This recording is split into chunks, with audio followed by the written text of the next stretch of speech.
छात्रों, मेरे इस लिंक पर आपका हार्दिक स्वागत है। प्रिय छात्रों, कोविड-19 के परिप्रेक्ष्य में पिछले कुछ दिनों से हम प्राध्यापक मित्र लगातार ऑनलाइन आपको संबोधित करने की कोशिश कर रहे हैं।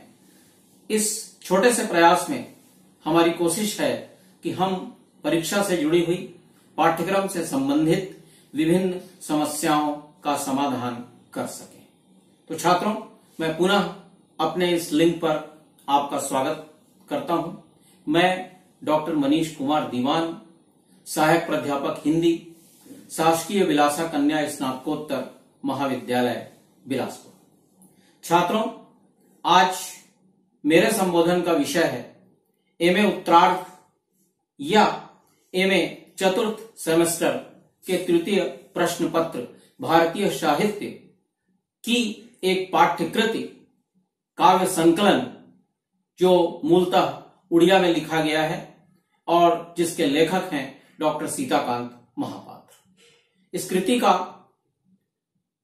प्रकाशन 1995 में हिंदी में किया गया और शीर्षक रखा गया वर्षा की सुबह।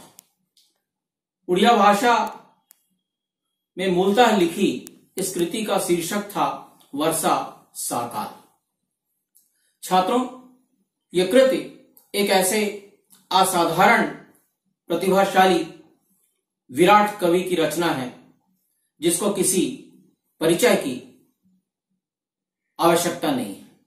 भारत से लेकर के सुदूर विदेशों तक सीताकांत महापात्र ने अपने काव्य वैभव, अनूठे काव्य शिल्प की खुशबू दिग दिगंत विदेशों तक सुवासित किया है। ऐसे असाधारण रचनाकार पर सुप्रसिद्ध साहित्य समीक्षक डॉक्टर नामवर सिंह सीताकांत महापात्र की ही एक कविता संग्रह है 30 कविता वर्ष।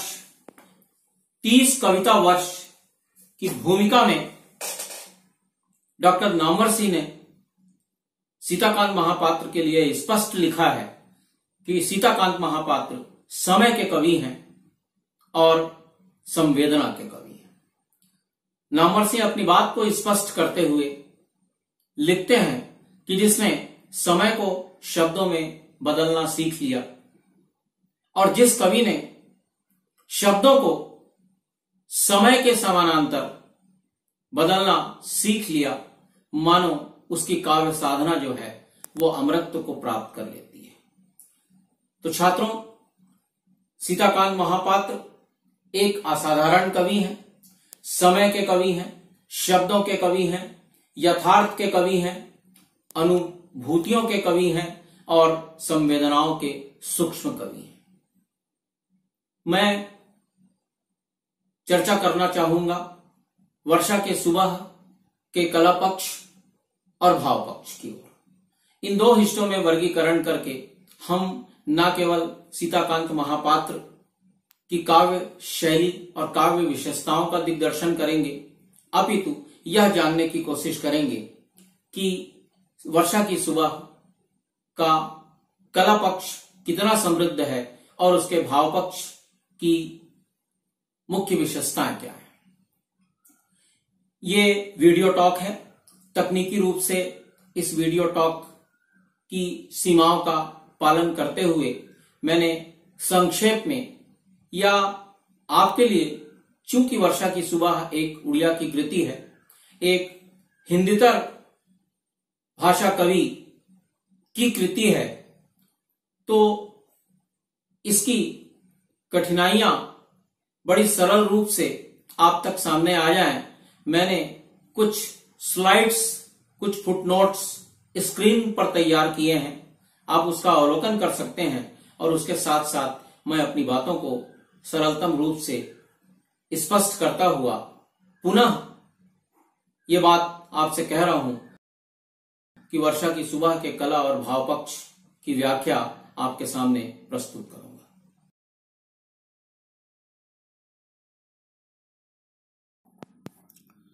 छात्रों, सीताकांत महापात्र का काव्य वैभव विषय वस्तु की दृष्टि से ही नहीं अपितु भाव और प्रस्तुतिकरण की दृष्टि से भी अत्यंत महत्वपूर्ण दिखाई देता है।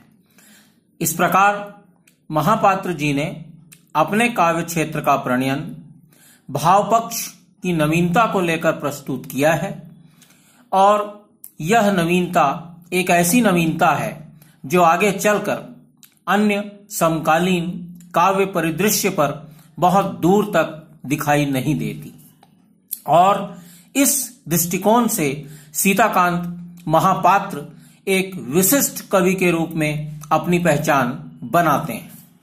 अगर हम सीताकांत जी की कविताओं का विभाजन करना चाहें तो उसे सरल रूप में 3 भागों में विभाजित किया जा सकता है। विभाजन के पश्चात सीताकांत महापात्र की कविताओं की विशेषताएं, महापात्र जी की कविताओं का कला पक्ष, महापात्र जी की कविताओं का भाव पक्ष, ये बहुत सरलता से समझा जा सकता है। आइए सीताकांत महापात्र की कविताओं का 3 भागों में विभाजन कर लें, भावनात्मक, व्यंग्यात्मक और उद्बोधनात्मक। इस प्रकार इन तीनों ही प्रकारों से कवि की साहित्यिक विशेषताओं का जो वर्णन होगा वो इस दृष्टि से हमारे सामने आएगा और इन विशेषताओं को भी हम पहले बिंदुवार समझ लें। मैं विशेषताओं का उल्लेख करूंगा, ध्यान दें। 1, प्रकृति प्रधान कविता, सूक्ष्म संवेदनाओं और शब्दों का चयन, पौराणिक आख्यानों का संदर्भ, आधुनिक जीवन बोध और मानवीय संवेदना, सहानुभूति और संवेदना की निःशब्द अभिव्यक्ति, जीवन बोध की गहराई, जीवन के प्रति अनुभूति एवं अनुराग, प्रकृति चित्रण, प्रकृति जीवन की अनन्य सहचरी, प्रकृति के माध्यम से जीवन की अभिव्यक्ति, लोक जीवन का चित्रण, ग्रामीण जीवन की सौंधी खुशबू, गांव, मिट्टी, चिड़िया और धान के खेत। तो छात्रों, ये कुछ ऐसी विशेषताएं हैं जिन्हें वर्षा की सुबह के संदर्भ में सीताकांत महापात्र की संपूर्ण काव्य शैली, काव्य लेखन, काव्य अभिव्यक्ति की मौलिक विशेषताएं मान करके उनका विस्तृत विश्लेषण किया जा सकता है। तो छात्रों, आइए अब इन विशेषताओं के आधार पर संक्षिप्त रूप में सीताकांत महापात्र की कविताओं का मूल्यांकन करने का प्रयास करें। प्रकृति प्रधान कविता की बात कही जाए तो स्पष्ट करूं कि वर्षा की सुबह समग्र रूप से प्रकृति, प्रकृति के दृश्यों, प्रकृति के तत्वों, प्रकृति के विभिन्न रूपों पर आधारित विशिष्ट काव्य संकलन है। यह कृति उड़िया काव्य संग्रह वर्षा साकाल का हिंदी अनुवाद है। मूल रूप से उड़िया में इस कृति का प्रकाशन 1993 ईस्वी में हुआ था, जिसका हिंदी अनुवाद 1995 में प्रकाशित हुआ। इस संग्रह में सीताकांत महापात्र जी की 56 कविताएं प्रकाशित हुई और प्रत्येक कविताएं प्रकृति के विभिन्न रूपों से जुड़ी हुई हैं। प्रत्येक पंक्तियों में, प्रत्येक शब्दों में, प्रत्येक दृश्यों में और खंडों में कवि जो है वो सूर्य की बात करते हैं, आकाश की बात करते हैं, चांद की बात करते हैं, तारों की बात करते हैं, नदी की बात होती है, झरनों की बात होती है, धरती का वर्णन होता है और कुल मिलाकर के सीताकांत महापात्र माटी के कवि हैं, गांव के कवि हैं और अपने इसी भावबोध को प्राकृतिक मानवीयकरण के माध्यम से उन्होंने अपनी कविताओं में अभिव्यक्त करने की सक्षम कोशिश की है।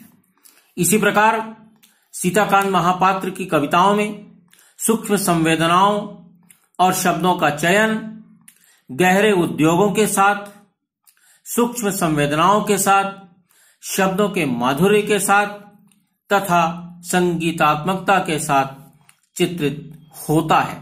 ऐसा लगता है कि मानो प्रत्येक शब्द पर, प्रत्येक छंद पर कवि का मानो एकाधिकार है और प्रकृति के किसी भी दृश्य को सजीव और साकार रूप में अपने शब्दों के माध्यम से, विभिन्न रूपकों के माध्यम से महापात्र जी चित्रित करने में सक्षम दिखाई देते हैं। इसी प्रकार पौराणिक आख्यानों के संदर्भ की बात कहें तो सीताकांत महापात्र जी प्रकृति चित्रों और पौराणिक आख्यानों में भी आधुनिक जीवन बोध का गहरा चित्रण करते हैं। इसी प्रकार एक अगला बिंदु आधुनिक जीवन बोध और मानवीय संवेदनाएं। इस आधार पर सीताकांत महापात्र जी ने अपनी कविता वर्षा की सुबह में आधुनिक जीवन बोध और मानवीय संवेदनाओं को यथार्थ रूप से अंकित किया है।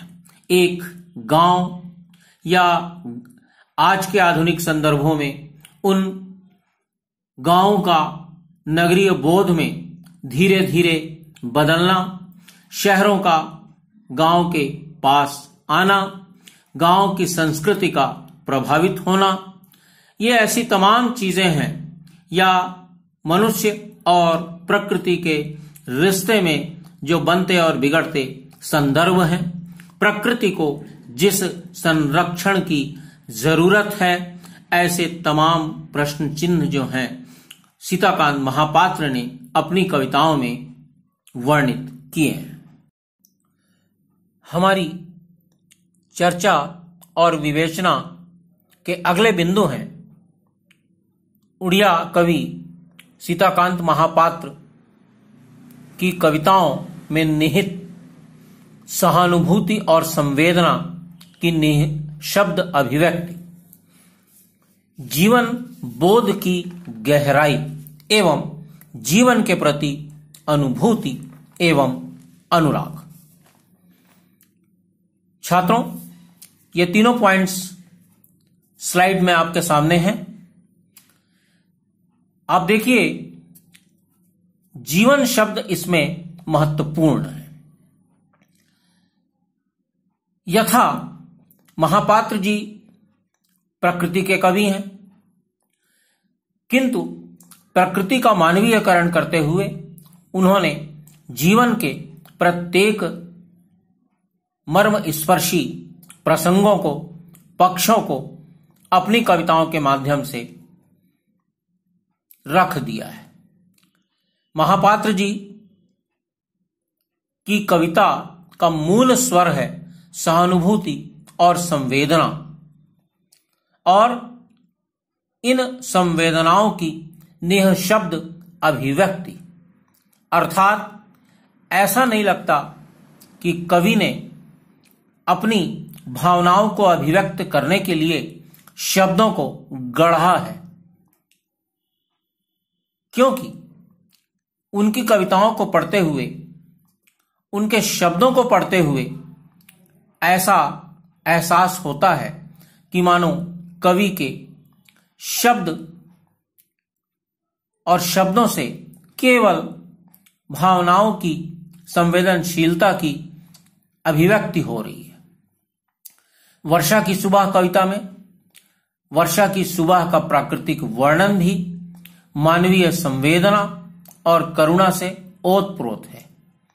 वे वर्षा की सुबह के सुहावनेपन के स्थान पर एक भीगे स्कूली बालक की मनोदशा का चित्रण करते हैं। वे लिखते हैं, मैं एक कविता का उदाहरण प्रस्तुत करूंगा कि जिस कविता में कवि ने संपूर्ण जिजीविषा के साथ कि एक मनुष्य अथवा मानवीय जीवन की, मानवीय समाज की जीवन के प्रति क्या जिजीविषा होती है, जीने के प्रति उसका लालच कैसा होता है, या जीवन के प्रति उसका दृष्टिकोण कैसा होता है, या मृत्यु की प्रतीक्षा करता हुआ वृद्धावस्था की काल में बैठा हुआ व्यक्ति भी कितने सकारात्मक भावों के साथ मानो मृत्यु की प्रतीक्षा करते हुए भी अपने जीवन के अंतिम पल को जी लेना चाहता है, खुशियों के साथ, आह्लाद के साथ, प्रसन्नता के साथ। मैं कविता का संदर्भ दूंगा, ध्यान दीजिए।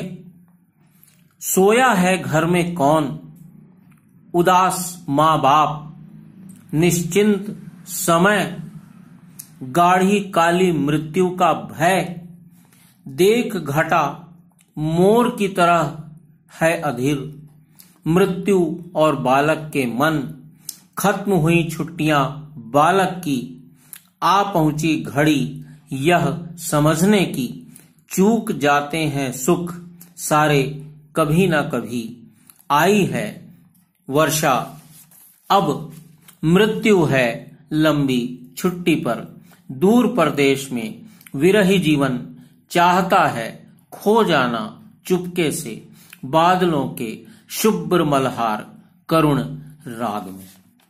छात्रों, ये पंक्ति जो मैंने आपके सामने उद्धृत की, इस पंक्ति में जीवन के प्रति अनुराग है, या एक ऐसा प्रिय, एक ऐसी प्रिया विरह की स्थितियों में भी अपने विरह के क्षणों के व्यतीत हो जाने के पश्चात अपने प्राण प्रिय आने की उत्कंठा में है, उसकी प्रतीक्षा में है।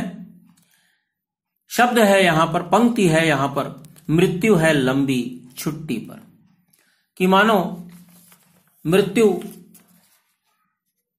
के पल बहुत नजदीक हैं, मृत्यु आगत है, मृत्यु आने वाली है, फिर भी मनुष्य का हृदय सकारात्मकता से भरा हुआ है और बड़ी आशा के साथ, बड़े उत्साह के साथ भी वह इन पलों को जीना चाहता है। महापात्र जी की कविताओं के अन्य विशिष्ट पक्ष हैं प्रकृति चित्रण, प्रकृति जीवन की अनन्य सहचरी और प्रकृति के माध्यम से जीवन की अभिव्यक्ति। प्रकृति चित्रण की बात करें, सीताकांत महापात्र के काव्य में प्रकृति गाथा ही जीवन गाथा है। बालक, किशोर, युवक, वृद्ध, अधेड़ सबको उन्होंने प्रकृति के माध्यम से चित्रित किया है। उन्होंने प्रकृति एवं जीवन में तादात्म्य स्थापित किया है। कविता चाहे वर्षा की सुबह हो या आधी रात या प्रांतर या दिन, सूरज, आकाश, कवि ने सभी में प्रकृति के किसी न किसी पक्ष को व्यंजित किया है, अभिव्यक्त किया है। मनुष्य प्रकृति से पृथक नहीं है। इस प्रक्रिया में प्रकृति का मानकीकरण कहीं होता है तो कहीं प्रकृति ही मानव की कहानी बन जाती है। जाड़े की सांझ, समुद्र तट कविता में समुद्र का मानवीकरण करते हुए कवि की पंक्तियां हैं, ध्यान दीजिएगा। झिझक से, स्नेह से, नींद में था, सपने में मुग्ध प्रेमी, समुद्र बढ़ाता है हाथ और अपनी कांपती अंगुली से छू लेता है निद्रित रूपवान शुभ्र तट। इसी प्रकार कवि की संपूर्ण कविताओं में प्रकृति मानो जीवन की अनन्य सहचरी के रूप में अभिव्यक्त हुई है। अर्थात कवि की कविताएं कहीं भी किसी भी प्रकार से प्रकृति या प्रकृति के तत्वों से या प्रकृति के रूपों से मुक्त नहीं है। यहां तक कि प्रकृति के माध्यम से ही कवि ने जीवन की अभिव्यक्ति की है। सीताकांत महापात्र जी प्रकृति के माध्यम से जीवन के प्रति कुछ न कुछ या कहें बहुत कुछ कह देते हैं। इस प्रकार वे प्रकृति के माध्यम से जीवन की अभिव्यक्ति को संपूर्णता प्रदान करते हैं। लोक जीवन का चित्रण तथा ग्रामीण जीवन की सौंधी महक, ये दो विशेषताएं भी सीताकांत महापात्र के काव्य कर्म को विशिष्ट बनाती हैं। सीताकांत महापात्र जी के साहित्य में प्रकृति का जो चित्र उभरता है, प्रकृति के साथ साथ वे लोक जीवन और ग्रामीण जीवन के विविध पक्षों को रूपांकित करने में सर्वथा सफल रहे हैं। ग्रामीण जीवन की सौंधी गंध से युक्त उन्मुक्त प्रकृति का चित्रण मानो कवि को बेहद प्रिय है। गांव की मिट्टी, चिड़िया, धान के खेत, वृक्ष, खेतों के किनारे, खेत में विचरण कर रहे पशु और भी बहुत सारे लोक तत्व, लोक पर्व, लोक शैली, लोक शब्द महापात्र जी की कविताओं की अन्यतम विशेषताएं कही जा सकती हैं। आइए भाव पक्ष के फलक पर सीताकांत महापात्र की कविताओं का विवेचन करने का प्रयास करें। भाव पक्ष की दृष्टि से सीताकांत महापात्र की कविताओं का धरातल और कवि की लेखनी दोनों ही प्रबल है, मार्मिक है और स्वाभाविक है। कवि और कविता के भावगत वैशिष्ट्य को हम स्लाइड पर प्रदर्शित हो रहे बिंदुओं के माध्यम से विश्लेषित कर सकते हैं। यथा प्रकृति का अनूठा चित्रण, प्रणय वेदना, देश प्रेम की भावना, सामाजिक चेतना, प्रगतिवादी चेतना। प्रकृति के अनूठे चित्रण में सीताकांत महापात्र बहुत धनी है। उनकी सभी रचनाओं में प्रकृति की सभी प्रकार की प्रवृत्तियां और वर्णन उपलब्ध हैं। उदाहरण के लिए प्रकृति संबंधी रचनाओं में आकाश, दिन, वर्षा की सुबह आदि रचनाएं हैं। उन्होंने प्रकृति की अनूठी व्याख्या प्रतीकों और बिंबों के माध्यम से प्रस्तुत किया है। आकाश के बारे में कवि लिखते हैं, कोई नहीं बुलाता तुम्हें, आओ गिर पड़ो आकर मेरे कान्हा की हथेली पर। निसंदेह कवि आवाहन कर रहा है प्रकृति से, प्रकृति का अभिनंदन कर रहा है, प्रकृति का स्वागत कर रहा है और प्रकृति को संरक्षित करने का उद्देश्य जो है उस उद्देश्य को कवि ने सामने रखा है। प्रणय वेदना की पृष्ठभूमि में प्रेम की अनुभूति और व्यंजना कविताओं का एक अनन्य विषय सदियों से रहा है।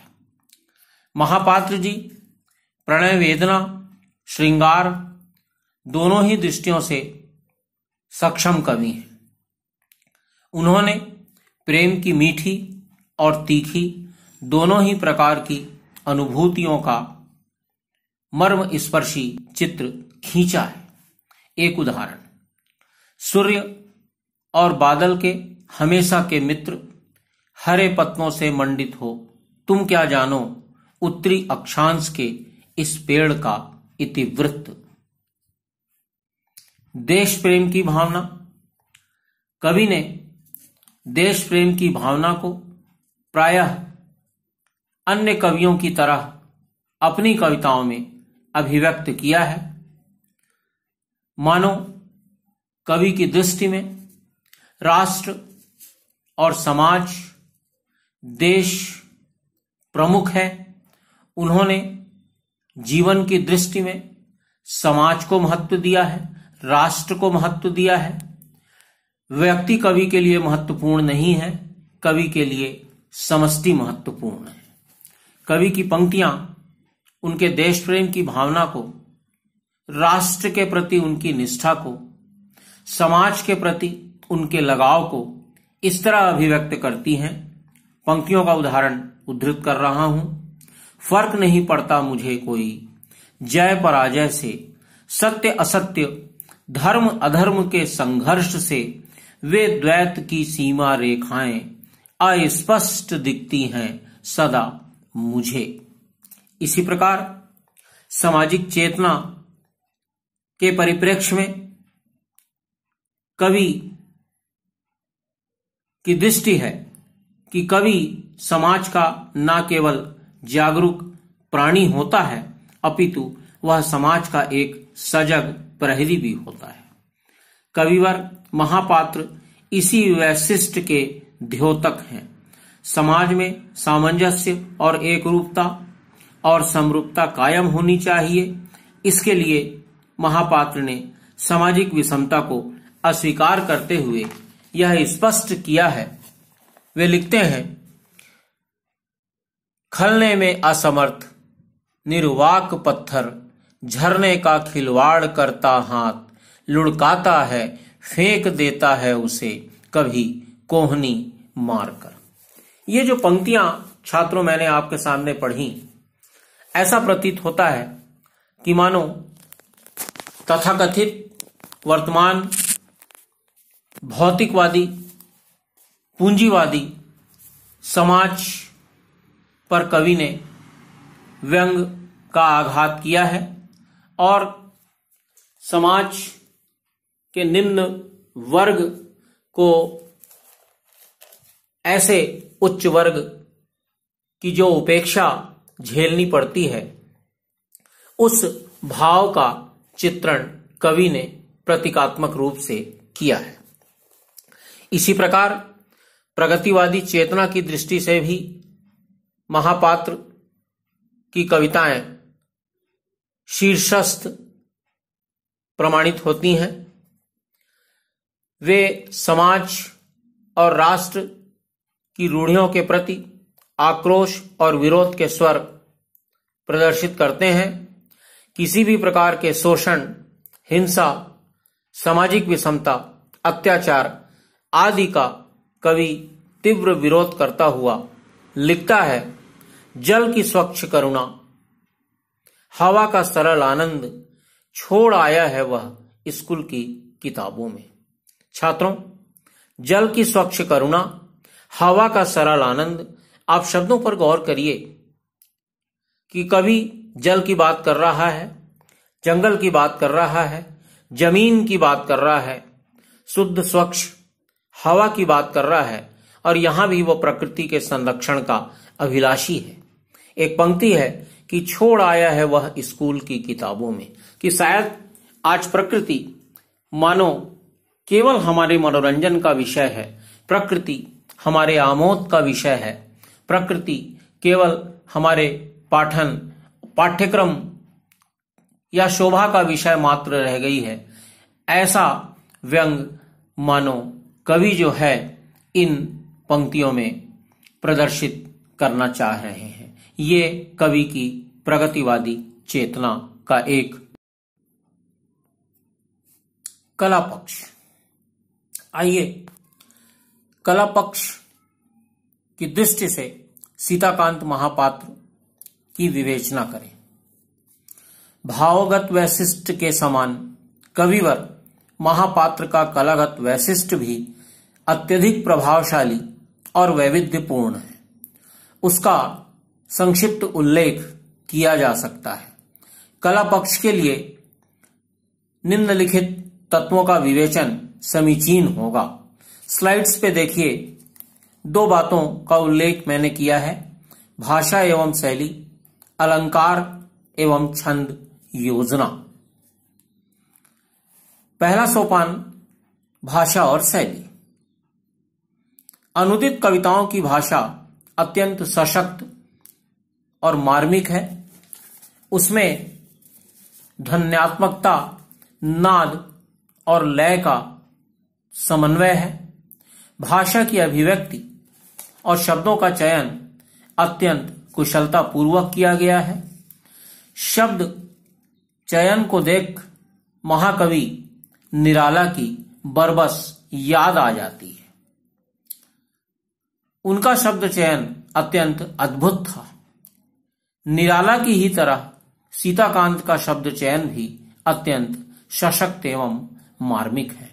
अंततः निराला भी प्रकृति के कवि हैं और सीताकांत महापात्र भी प्रकृति के कवि हैं। उनकी कविताओं में भावों की सबलता है, भाषा में लाक्षणिकता और व्यंजना है। अतः तीनों शब्द शक्ति तथा तीनों शब्द गुण, ओज, प्रसाद और माधुर्य आदि का समावेश भी एक अन्यतम विशेषता है। भाषा के शब्द चयन, नाद एवं लाक्षणिकता का उदाहरण प्रस्तुत है। फिर दिन में देखते देखते लगेगा यही तो है बैकुंठ।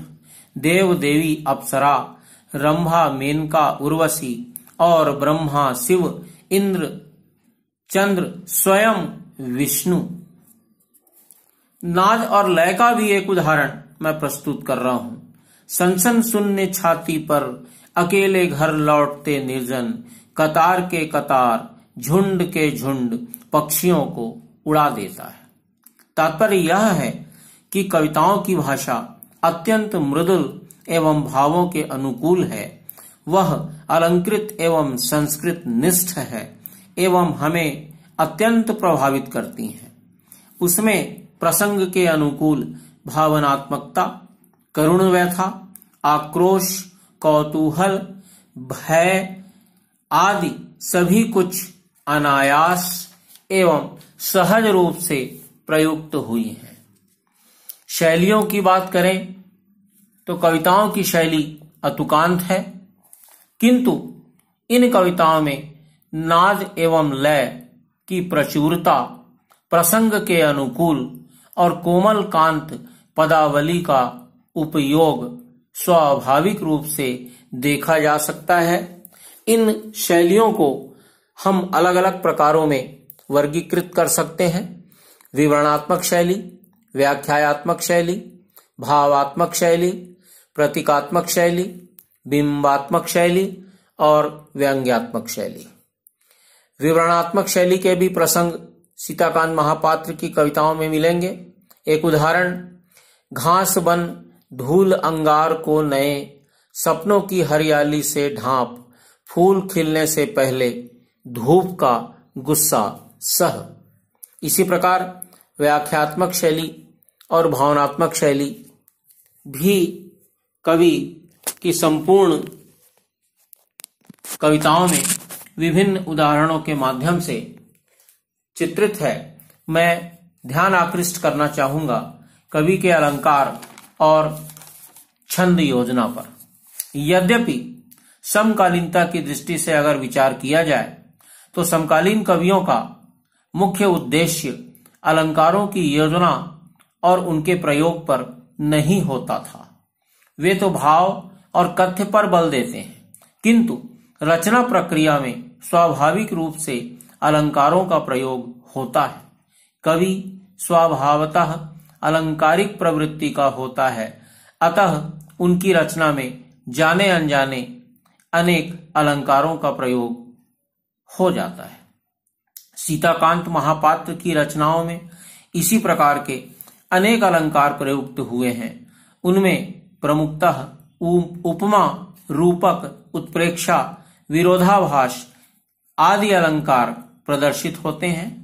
विप्सा एवं छेकानुप्रास का प्रयोग बहुतायत से हुआ है एवं अनेक कविताओं में इनका प्रयोग किया गया है। कुछ अलंकारों के उदाहरण मैं संक्षेप में प्रस्तुत करता हूं। अनुप्रास, अनुप्रास का एक उदाहरण, सोया हुआ घर बूढ़ा बूढ़ी, बीमार पत्नी, बाल बच्चे, रोग क्रोध यंत्रणा, वही सूक्ष्म माया जाल हमेशा सा। अनुप्रास और दृष्टांत का एक उदाहरण, लहरें खेल रही थीं तेरे साथ, किस जन्म से हैं वे दोस्त तेरी, खिलखिलाकर खेल तुझे बुला दे, जैसे अंत काल से ताक रही थी राह तेरा। इसी प्रकार उपमा एवं श्लेष का एक उदाहरण, पेड़ पौधों गांव द्वार से बना है वो नील दिगंत सुदूर, उसी पर कभी एक थके हारे पथिक सा। छात्रों, व्याख्यान के अंत में मैं कहना चाहूंगा, सीताकांत महापात्र जी की उपर्युक्त विशेषताओं को लक्ष्य में रखकर ही डॉक्टर नामवर सिंह ने कहा है कि कोई चाहे तो कह सकता है कि सीताकांत समय और शब्द के कवि हैं। समय को शब्द में और शब्द को समय में बदलना ही कवि की काव्य साधना है। छात्रों, व्याख्यान को यहीं विराम देता हूं। शेष अगले अंक में। धन्यवाद।